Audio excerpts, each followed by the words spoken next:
오늘 하루도 수고 많으셨습니다. 우리 옆에 분들과 함께 인사 나누겠습니다. 사랑합니다. 축복합니다. 네, 잘 오셨습니다. 하나님께서 홍수 심판 이후에 노아 가족들에게 격려와 복의 말씀을 주셨는데 그것이 오늘 말씀이죠. 좀 길지만 세번역 성경으로 우리 9장 1절에서 7절 말씀을 한번 읽어보도록 하겠습니다. 창세기 9장 1절에서 7절 말씀 시작. 하나님이 노아와 그의 아들들에게 복을 주시며 말씀하셨다. 생육하고 번성하여 땅에 충만하여라. 땅에 사는 모든 짐승과 공중에 나는 모든 새와 땅에 기어다니는 모든 것과 바다에 사는 모든 물고기가 너희를 두려워하며 너희를 무서워할 것이다. 내가 이것들을 다 너희 손에 맡긴다. 살아 움직이는 모든 것이 너희의 먹거리가 될 것이다. 내가 전에 푸른 채소를 너희에게 먹거리로 준 것 같이 내가 이것들로 너희에게 준다. 그러나 고기를 먹을 때에 피가 있는 채로 먹지는 말아라. 피에는 생명이 있다. 생명이 있는 피를 흘리게 하는 자는 내가 반드시 보복하겠다. 그것이 짐승이면 어떤 짐승이든지 그것에게도 보복하겠다.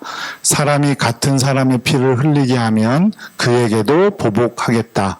사람은 하나님의 형상대로 지음을 받았으니 누구든지 사람을 죽인 자는 죽임을 당할 것이다.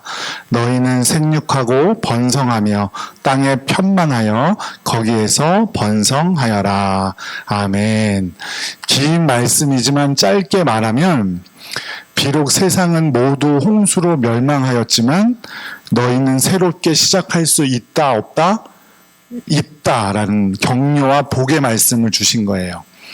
그리고 하나님은 노아와 가족들에게 복을 주시면서 그들과 새로운 약속을 맺기를 원하셨죠. 그것이 오늘 9장 11절의 말씀이에요. 함께 읽을게요. 내가 너희와 언약을 세우리니 다시는 모든 생물을 홍수로 멸하지 아니할 것이라. 땅을 멸할 홍수가 다시 있지 아니하리라. 아멘. 하나님은 언제나 먼저 약속하시고 그 약속을 이루시는 분입니다. 그래서 우리는 성경을 어떻게 나눠요? 구약과 신약으로 나누는데 구약은 어떤 뜻이에요? 옛 약속이라는 뜻이고 신약은 새로운 약속이라는 뜻이죠. 그래서 성경은 약속의 책이고 그 하나님의 약속들은 모두 이루어짐을 믿으시기 바랍니다. 오늘 말씀을 보면 하나님은 노아와 그 가족뿐만이 아니라 동물들에게까지 약속을 하셨죠. 그런 하나님의 특별한 약속을 우리는 언약이라고 합니다. 언약. 그 하나님의 언약은 신약에서 완전히 이루어졌고 신약에서 예수 그리스도를 통해 약속된 것도 머지않아 역사의 마지막 때에 완성될 줄로 믿습니다. 하나님은 신실하신 분으로 그 하나님의 말씀, 즉 약속을 분명히 이루시는 분이죠. 사람 간의 계약과 약속은 어떻습니까? 혼자 한다고 그 약속이 효과가 있나요? 없나요? 없죠. 쌍방이 서명을 하고 쌍방이 인정을 할 때 성립이 됩니다. 그래서 1910년도 일본이 폭력과 힘으로 일방적으로 맺어진 약속을 제가 중고등학교 때만 해도 한일 합병 조약 이렇게 배웠는데 이제는 그렇게 표현하지 않아요. 뭐라고 표현하냐면 한일 늑약이라고 표현을 하죠. 조약이라고 하는 것은 공식적이고 인정받는 나라 간의 약속을 조약이라고 하고요. 늑약은 비공식적이고 인정받지 못하는 약속을 늑약이라고 해요.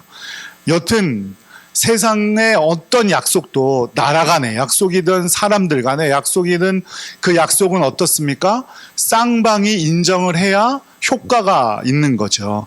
그런데 성경에 보세요. 성경에 보면 하나님께서 약속을 하시는데 사람의 동의를 얻고 약속하시는 게 없어요. 전부 하나님께서 일방적으로 약속을 하시죠. 우리의 의견을 묻지 않으세요. 내가 너와 이런 약속을 맺으려고 하는데 너 인정하니? 이렇게 묻지 않아요. 오늘도 말씀을 보세요. 노아에게 내가 너와 함께 무지개의 언약을 맺으려고 하는데 너 인정해? 너도 좋아? 같이 약속을 할까? 이렇게 말씀하지 않으세요. 일방적으로 언약을 세우는 하나님의 모습을 볼 수 있습니다. 절대적이신 하나님과의 약속은 일방적일 수밖에 없어요. 그래서 그 약속이 우리에게 은혜가 되고 사랑이 되는 겁니다. 부모가 자녀를 키울 때 자녀와 계약을 맺으신 분들 여기 계세요? 내가 몇 살이 되면 너를 뭐 어떻게 해주고 몇 살이 되면 이렇게 해주고 뭐 계약 맺으신 분 아무도 없잖아요. 그냥 일방적으로 사랑을 베풀어 주시는 거예요.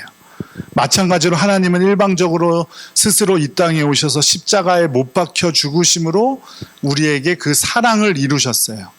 인간이 원했기 때문도 아니고 인간이 먼저 약속을 그렇게 해달라고 요구한 것도 아니에요. 스스로 일방적으로 그렇게 하셨어요. 그 약속이 우리에게 은혜가 되었고 우리는 구원받고 영생을 누리게 된 것이죠. 사람 사이의 일방적인 계약은 문제가 많이 생기고 한쪽은 피해를 보게 되어 있지만 하나님의 일방적인 약속은 우리에게 복과 은혜가 된다는 사실을 꼭 믿으시기 바랍니다. 하나님은 노아에게도 사랑과 은혜의 계약을 일방적으로 맺으셨는데 바로 무지개 언약이에요. 요한복음에서도 이와 같은 일방적인 사랑과 은혜를 이렇게 표현하고 있어요. 요한복음 15장 16절 함께 읽겠습니다. 너희가 나를 택한 것이 아니요 내가 너희를 택하여 세웠나니 이는 너희로 가서 열매를 맺게 하고 또 너희 열매가 항상 있게 하여 내 이름으로 아버지께 무엇을 구하든지 다 받게 하려 함이라. 내가 먼저 하나님을 택한 것도 아니고 예수님을 택한 것도 아니고 찾아간 것도 아니고 그런데 우리가 아직 죄인이었는데도 불구하고 예수님께서 우리를 먼저 찾아오셔서 약속해 주셨다는 거예요. 열매를 맺게 하시고 또 항상 열매가 있게 하여서 그런 약속을 맺어주신 거예요. 세상 사람들의 약속은 사랑은 어떠합니까? 내가 너에게 사랑을 주었으니까 너도 나에게 사랑을 줘 이렇게 말하죠. 이게 세상의 이치예요. 그러나 하나님은 내가 먼저 드리지도 않았는데 내가 찾지도 않았는데 또 사랑받을 만한 가치 있는 일을 하지도 않았는데도 불구하고 일방적으로 약속하시고 이미 2000년 전에 저와 여러분을 위해서 십자가의 보혈을 흘려주신 줄로 믿으시기 바랍니다. 그거로 끝나는 것이 아니고 지금도 우리에게 사랑과 은혜를 베풀어 주시는 분이 그것이 바로 하나님의 언약이고 하나님의 은혜고 사랑인 줄로 믿으시기 바랍니다. 그런데 우리는 때로는 착각하며 살아갈 때가 있어요. 내가 하나님을 찾고 내가 하나님을 잘 믿고 있는 것이라고 착각하며 살아갈 때가 있어요. 내가 잘 선택하여서 하나님을 믿고 있고 내가 하나님을 위해서 찬양도 하고 있고 봉사도 하고 헌금도 하고 여러 가지 헌신도 하고 있다고 착각하며 살아가죠. 사실은 내가 하나님을 위하여 하는 것이 아니라 하나님께서 우리를 택하여 주셨기 때문에 내가 할 수 있는 거예요. 저와 여러분을 위해서 큰 일을 이루어 주셨기 때문에 우리가 이 일들을 할 수가 있는 겁니다. 내 이름을 기억하여 주시고 저와 여러분을 위해서 복을 내려 주셨기 때문에 우리가 할 수 있는 거예요. 이것이 바로 일방적인 하나님의 은혜고 사랑입니다. 하나님은 절대로 우리가 무엇을 하였기 때문에 내가 잘하였기 때문에 우리를 사랑해 주신 것이 아니에요. 우리가 하나님의 이름을 부르고 기도했기 때문에 우리를 찾아주신 것이 아니에요. 하나님은 일방적으로 그렇게 우리를 사랑하셨어요. 내가 찾기도 전에 우리를 격려해 주시고 위로하시고 우리가 하나님의 자녀로서 영광스러운 삶을 살 수 있도록 해 주신 것이죠. 예수님은 아까 요한복음 15장 16절에서 그렇게 말씀하셨다면 사도 바울은 로마서 5장 8절에서 이렇게 말합니다. 함께 읽죠. 우리가 아직 죄인 되었을 때에 그리스도께서 우리를 위하여 죽으심으로 하나님께서 우리에 대한 자기의 사랑을 확증하셨느니라. 아멘. 비록 우리가 하나님을 몰랐지만 하나님께서는 우리를 택하여 주셔서 노아와 계약을 맺어 주셨고 저와 여러분을 위해서 예수님께서는 십자가에 못 박혀 죽으신 것입니다. 그렇다면 하나님께서 노아와 맺은 계약은 무엇이었어요? 다시는 물로 세상을 심판하지 않을 것이다 라는 언약이죠. 방주에서 노아와 가족들과 모든 짐승들이 내렸을 때를 생각해 보세요. 세상은 폐허였을 거예요. 모든 것이 물에 잠겼다가 벗어났으니 얼마나 끔찍했겠습니까? 얼마 전 홍수 때문에 피해가 있던 지역이 있었죠. 그 뉴스를 보면 얼마나 끔찍해요. 그 진흙더미에 묻힌 집들이며 뭐 온갖 뭐 수박이고 뭐 정말 끔찍하더라고요. 그런데 온 세상이 물에 잠겼으니 그 광경은 말로 표현할 수 없을 거예요. 지금 우리가 보는 뉴스하고는 전혀 뭐 그것보다 훨씬 몇 배는 더 심한 광경이었겠죠. 여기가 집인지 길인지 밭인지 산인지 언덕인지 또 모를 지경이었을 테고, 세상 사람들이 전부 물에 빠져 죽었으니 시체도 나둥그렸을 테고 짐승도 죽어 있었을 테고, 그런 광경 속에서 노아는 어떤 마음을 품었을까요? 그런 모습을 보면서 노아가 이제부터 열심히 살아봐야지, 나 살아남았으니까 열심히 살아봐야지, 이런 마음을 가질 수 있었을까요? 물론 믿음이 좋은 노아였다면 그럴 수도 있었을지 모르겠지만, 저 같으면 죄송하지만 나도 그냥 죽었으면 좋았을 뻔했다, 이런 생각도 했을 것 같아요. 얼마나 끔찍했겠어요. 너무나 큰 두려움이 노아를 덮쳤을 거예요. 그때 하나님께서 나타나셔서 노아에게 복을 주시면서 일방적으로 약속을 해주신 거예요. 내가 다시는 물로 너희를 심판하지 않을게. 노아가 너무 괴로워하고 하나님께 기도하지도 않았어요. 하나님을 찾지도 않았어요. 그럼에도 불구하고 하나님은 노아를 만나 주셔서 노아를 위로하시고 노아를 격려하시는 거예요. 세상 사람들을 고통스럽게 만드는 것이 바로 두려움입니다. 노아는 아마도 또 이런 홍수가 일어나면 어떡하지? 그런 큰 두려움을 가지고 있었을 거예요. 그런데 하나님께서는 먼저 노아를 찾아주셔서 그 두려움을 이길 수 있도록 일방적으로 약속을 해주신 것이죠. 다시 한번 9장 11절 말씀 한번 읽어보도록 하겠습니다. 내가 너희와 언약을 세우리니 다시는 모든 생물을 홍수로 멸하지 아니할 것이라. 땅을 멸할 홍수가 다시 있지 아니하리라. 아멘. 파괴된 현실에 노아가 가지고 있던 두려움은 어쩌면 하나님의 약속을 통해서 분명히 풀어졌을 겁니다. 모든 불안과 염려와 근심과 걱정이 사라지고 하나님의 말씀대로 새로운 세상을 꿈꿀 수 있게 되었을 거예요. 이제 물로 다시는 심판하지 않겠다는 하나님의 약속을 신뢰함으로 노아는 안심을 느꼈겠죠. 바로 주님이 주시는 평안과 기쁨을 누리게 됐을 겁니다. 구원은 단순히 죽어서 천국 가는 게 구원이 아니라 이 땅에서 주님의 약속을 믿음으로 그 평안과 기쁨을 누리며 살아가는 것이 구원이라는 사실을 꼭 믿으시기 바랍니다. 하나님의 말씀을 신뢰했던 노아와 그 가족들이 두려움을 벗어버리고 새로운 꿈을 꿀 수 있게 된 것이 바로 구원이에요. 또한 우리도 죄에 대한 두려움, 죄에 대한 죽음에 대한 두려움을 버리고 새로운 삶을 살 수 있게 된 것, 그것이 바로 구원이라는 사실을 꼭 믿으시기 바랍니다.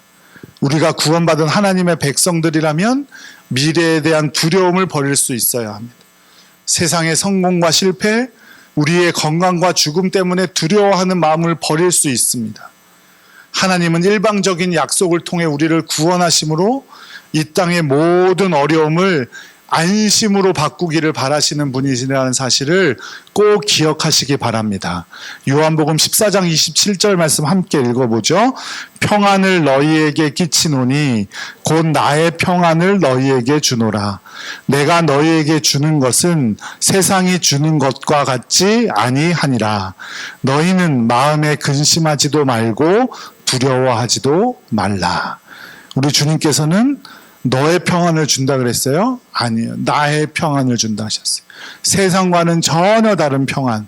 그것을 주셔요. 그리고 그 평안 가운데 우리가 하루하루 이 땅에 힘든 일도 있고 어려운 일도 있지만 그 가운데 살아가는 것이 바로 구원이라는 사실을 꼭 기억하시기 바랍니다. 그것을 우리에게 약속하시고 그것을 대한 증표로 하나님은 노아에게 무지개를 허락하신 거예요. 가지고 있는 크고 작은 두려움, 인간관계에 대한 두려움, 물질에 대한 두려움들이 오직 예수 그리스도를 믿음으로 사라지기를 기도드립니다. 두려움과 걱정은 하나님께 속한 단어가 아니에요. 두려움은 하나님이 주시는 것이 아닙니다. 요한일서 4장 18절 말씀도 한번 읽어보겠습니다. 사랑 안에 두려움이 없고 온전한 사랑이 두려움을 내쫓나니 두려움에는 형벌이 있음이라. 두려워하는 자는 사랑 안에서 온전히 이루지 못하였느니라. 아멘. 사랑 안에는 두려움이 없대요. 사랑은 누구예요? 누가 사랑이에요? 제가 몇 주 전에 주일 예배 통해서 말씀드렸죠. 누가 사랑이라 그랬어요? 하나님은 사랑이시다. 요한일서 4장 8절과 16절에 나와 있다고 말씀드렸죠. 하나님은 사랑이세요. 여기서 말하는 사랑은 하나님 말하는 거예요.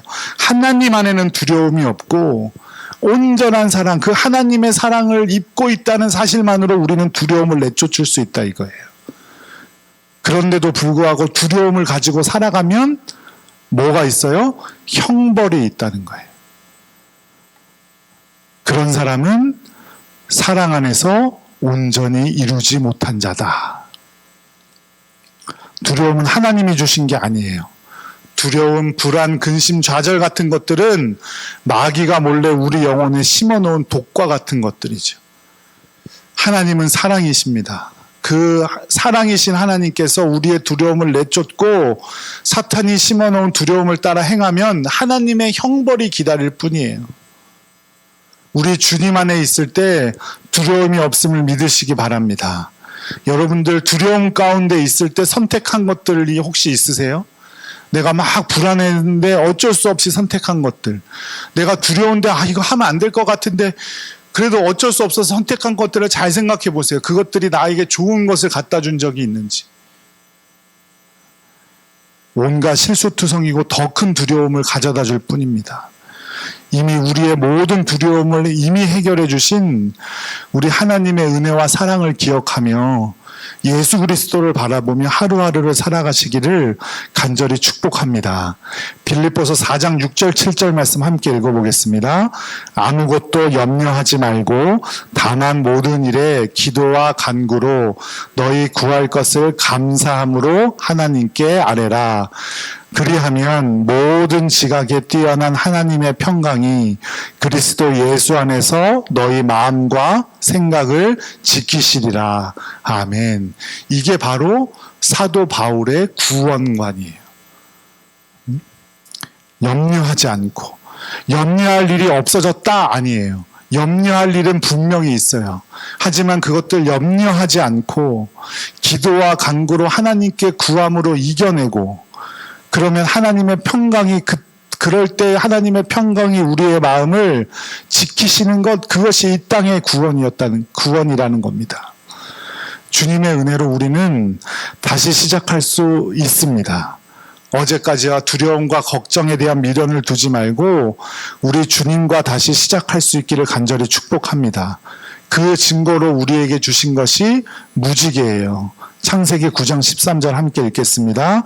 내가 내 무지개를 구름 속에 두었나니 이것이 나와 세상 사이의 언약의 증거니라.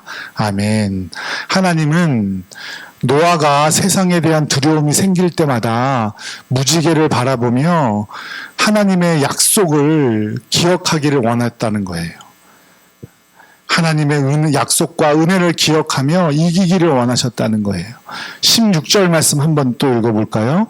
시작. 무지개가 구름 사이에 있으리니 내가 보고 나 하나님과 모든 육체를 가진 땅의 모든 샘물 사이에 언약을 기억하라. 그런데 이 말씀이 13절, 16절에 있었죠. 또 14절에서도 15절에서도 똑같이 기록되어 있어요. 그리고 또 17절에서 또 똑같이 기록해요. 한번 잘 읽어보세요. 오늘 말씀을 11절부터 17절까지 잘 읽어보면 다 이 얘기예요. 이 얘기. 언약을 기억해라. 힘들 때 어려울 때마다 언약을 기억해라. 언약을 기억해라. 그것이 언약의 증표다. 신앙은 반복이고요. 신앙은 기억이에요. 이스라엘 백성들이 유월절 등 세 개의 절기를 지키는 이유가 뭐예요? 매년 돌아오는 절기를 지키는 이유가 뭡니까? 그 반복하여서 절기를 지키면서 하나님의 은혜와 영광을 기억하며 하나님께 감사를 올리는 거라는 거잖아요. 그거를 기억하기를 원하는 거잖아요. 우리가 십자가를 바라보라 말하는 것도 이와 마찬가지예요. 신앙은 한 번으로 승부를 보는 스포츠가 아니에요. 한 번 이겼다고 끝나는 게 아니에요. 언제까지? 예수님 다시 만날 때까지 이어지는 거예요. 그러니 오늘 하루 잘했다고 와 할 필요도 없고 오늘 하루 못했다고 축 처져서 이럴 필요도 없어요. 한 걸음 한 걸음 주님 앞으로 나아가는 겁니다. 그래서 내가 한번 잘 믿었다고 해서 그것으로 끝나는 것이 아니라 계속해서 주님 다시 만날 때까지 이어지는 거예요. 미래를 알고 살아가는 사람은 아무도 없죠. 미래를 알고 살아가는 사람은 아무도 없어요. 그럼에도 불구하고 어떤 일이 우리에게 일어날지 모르고 생각하지도 못한 일들이 일어날 때마다 하나님의 약속을 바라보면서 두려움을 몰아내고 주님의 평안과 기쁨 안에서 살아가는 것이 구원이고 우리의 신앙이라는 것을 꼭 기억하시기 바랍니다. 그래서 신앙은 반복이고 기억입니다. 여태까지 신앙생활을 오랜 세월 해오셨잖아요. 믿음이 항상 좋던가요? 항상 좋아요, 믿음이? 아니면 항상 나빠요? 그것도 아니고 이것도 아니죠. 좋을 때도 있다가, 또 나쁠 때도 있다가, 의심도 들었다가, 욕심도 좀 냈다가, 두려움도 좀 있었다가, 하지만 그 가운데 또 믿음도 있고, 확고한 믿음도 생기고, 또 내 모든 욕심을 내려놓은 적도 있고, 두려움 사라지고 평안 가운데 살아가기도 하고, 그럴 때마다 우리를 그렇게 붙들어 주시는 하나님의 은혜가 있음을 꼭 기억하시기 바랍니다. 노아 시대에 무지개가 있었다면 지금 우리에게 가진 구원의 증거는 무엇입니까? 바로 우리의 어린 양 예수 그리스도의 십자가입니다. 노아가 언약의 증거로서 무지개를 보았던 것처럼 오늘날 우리는 언약의 증거로 갈보리 언덕의 십자가를 기억해야 합니다. 우리는 십자가에 달리신 예수 그리스도를 기억하며 우리의 문제를 해결해 주실 분은 예수님밖에 없음을 기억하고 어려운 일이 닥칠 때마다 그 십자가를 바라보며 주님께로 나와야 한다는 사실을 꼭 기억하시기 바랍니다. 예수 그리스도께서 십자가에 못 박혀 돌아가신 이후에 십자가가 그 언약의 증거가 되었습니다. 그냥 보기 좋은 액세서리가 아니라 우리를 위해 피 흘리신 그 십자가를 기억하며 우리 주님께서는 우리의 어떠한 것도 감당하실 수 있음을 믿으시고 주님께 나아가는 여러분들 되시기를 간절히 바라요. 주님께서 우리에게 말씀을 남겨주셔서 말씀을 통해 우리를 바른 길로 인도하시고 또 하늘로 승천하시면서 성령님 보내주셔서 성령님 통해서 우리가 인도함 받게 하시고 예수 그리스도의 십자가를 바라봄으로 증인된 삶을 살고 그 십자가의 능력을 매일매일 체험하며 살아가는 우리 모든 성도님들 되시기를 간절히 축복합니다.